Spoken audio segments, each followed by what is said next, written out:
ভাৰতীয় মেন্স টিমে ICC T20 world cup জয়লাভ কৰিছে চলিত বছৰতে আৰু এতিয়া যেন মহিলাসকলৰ সময় আহি পৰিছে আৰু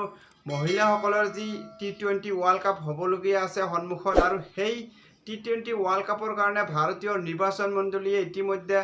মহিলা T20 ৱৰ্ল্ড কাপৰ কাৰণে দল ঘোষণা কৰি দিছে ইতিমধ্যে আৰু সেই দলত স্থান পাইছে অসমৰ উমা চেত্ৰীয়ে মেইন দলত স্থান পোৱা নাই যদিও ৰিজাৰ্ভ হিচাপে দলৰ হৈ ট্ৰেভেলিং কৰিব আৰু দলত কোন কোন আছে সেয়া আমি চাই ল'ম আৰু তাৰ বিষয়ে পিছলৈ আলোচনা কৰিম। দল চাব গ'লে প্ৰথমতে হৰমনপ্ৰীত কৌৰ অধিনায়ক হিচাপে আছে আৰু Smriti Mandhana as a vice captain হিচাপে আছে আৰু শেফালী বৰ্মা দীপ্তি শৰ্মা তেখেতো এজন ভাল খেলুৱৈ হয়। স্পিন বল কৰাৰ লগতে বেটেৰো ভাল কণ্ট্ৰিবিউশ্যন কৰা দেখা গৈছে বিগত কেইটা বছৰত দীপ্তি শৰ্মাই আৰু স্পিন বিভাগত 1 নম্বৰ স্পিনাৰ হিচাপে দীপ্তি শৰ্মাই বৰ্তমানলৈকে ভাৰতীয় দলত খেলি আছে আৰু ইয়াৰ পিছতেই আছে জেমিমা ৰেড্ৰিগেছে যি ধৰণে মিডিল অৰ্ডাৰ্ছত ভাৰসাম্য দি আহিছে দলত ইয়াৰ পৰাই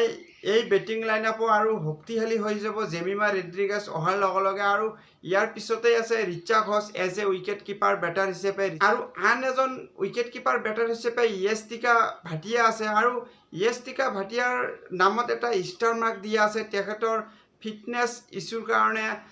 এই ষ্টাৰ মাৰ্ক দিয়া হৈছে আৰু যদিহে সময়ৰ পূৰ্বেই নিজৰ ফিটনেছ ঠিক কৰিব নোৱাৰে তেনেহ'লে হয়তো উমা চেত্ৰীৰ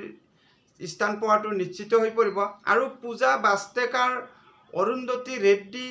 আৰু ৰেণুকা সিং ঠাকুৰ ফাষ্ট বলিং লাইনআপত ঝুলন গোস্বামীৰ পিছত এই ৰেণুকা সিঙেই ভাৰতীয় দলৰ ফাষ্ট বলিং লাইনআপত ওলাই আছে ভাৰতীয় দলৰ হৈ আৰু ৰেণুকা সিঙৰ উপস্থিতিত ভাৰতীয় দলৰ ফাষ্ট বলিং লাইনআপ আৰু অধিক শক্তিশালী হ'ব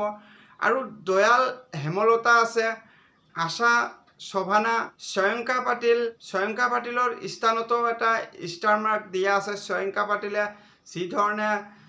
দীপ্তি শৰ্মাৰ লগত স্পিন বিভাগত সহযোগ আগবঢ়াই আহিছে আৰু ইয়াৰ পৰাই ভাৰতীয় দলৰ স্পিন লাইনআপ আৰু অধিক মজবুত হৈ গৈছে আৰু শ্ৰয়ংকা পাটিলৰ পাছত চাব গ'লে সঞ্জীৱ আছে। চাব গ'লে ভাৰতীয় নিৰ্বাচন মণ্ডলীয়ে এক শক্তিশালী লাইনআপ ঘোষণা কৰিছে আৰু ইয়াৰ পৰাই যদি প্লেইং 11 ঘোষণা কৰিব লগা হয় নিশ্চয়কৈ অধিনায়ক আৰু টিম মেনেজমেণ্টৰ মূৰৰ কামৰণি উঠিব কাৰণ যিকেইজন 15 সদস্যৰ দল আছে ইয়াৰ সকলো খেলুৱৈসকলে ভাল খেলুৱৈ আৰু ইয়াৰ পৰাই প্লেইং 11 নিৰ্বাচন কৰাটো অধিনায়কৰ কাৰণে এক কঠিন পৰীক্ষা হ'ব আৰু এই দলৰ লগতেই ট্ৰেভেলিং কৰিব ৰিজাৰ্ভ প্লেয়াৰ হিচাপে Uma Chetri as a wicket keeper হিচাপে যিহেতু য়েষ্টিকা ভাটিয়াৰ স্থানত ষ্টাৰ মাৰ্ক দিয়া আছে তেনে ক্ষেত্ৰত নিজৰ যি ফিটনেছ ইছ্যুৰ কাৰণে ষ্টাৰ মাৰ্ক দিয়া হৈছে য়েষ্টিকা ভাটিয়াৰ ক্ষেত্ৰত যদিহে সময়ৰ পূৰ্বে ফিটনেছ ভাল কৰিব নোৱাৰে তেনেহ'লে উমা চেত্ৰীৰ কাৰণে ভাল এটা সুযোগ আছে আৰু 15 সদস্যৰ দলত সোমোৱাটো নিশ্চিত হৈ পৰিব আৰু উমা চেত্ৰীয়ে বিগত এটা বছৰতে ওপৰ-জুপৰি ভাৰতীয় দলত স্থান পাই আহিছে যদিওবা প্লেইং 11ত ইমান এটা স্থান পোৱা নাই কিন্তু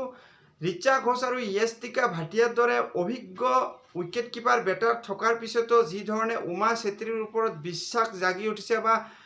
ফাৰ্ষ্ট ক্লাছ বা লিষ্ট এ ক্ৰিকেটতো উমা চেত্ৰীয়ে যি ধৰণে ভাল প্ৰদৰ্শন কৰি আহিছে যাৰ ফল উমা চেত্ৰীয়ে লাভ কৰি আহিছে আৰু উমা চেত্ৰীৰ পিছত আছে তনয়া কানোৱাৰ আৰু সীমা ঠাকৰ। আশা কৰিম আমি ভাৰতীয় নিৰ্বাচন মণ্ডলীয়ে যি দল ঘোষণা কৰিছে এই দলেই যাতে ভাল প্ৰদৰ্শন কৰি T20 ৱৰ্ল্ড কাপৰ ট্ৰফি জয়লাভ কৰক আৰু পুৰুষ দলৰ সমানে মহিলাসকলেও সেই কাম কৰি দেখুৱাওক তাৰে কামনা কৰি আজিলৈ ইয়াতে সামৰিলোঁ। ধন্যবাদ।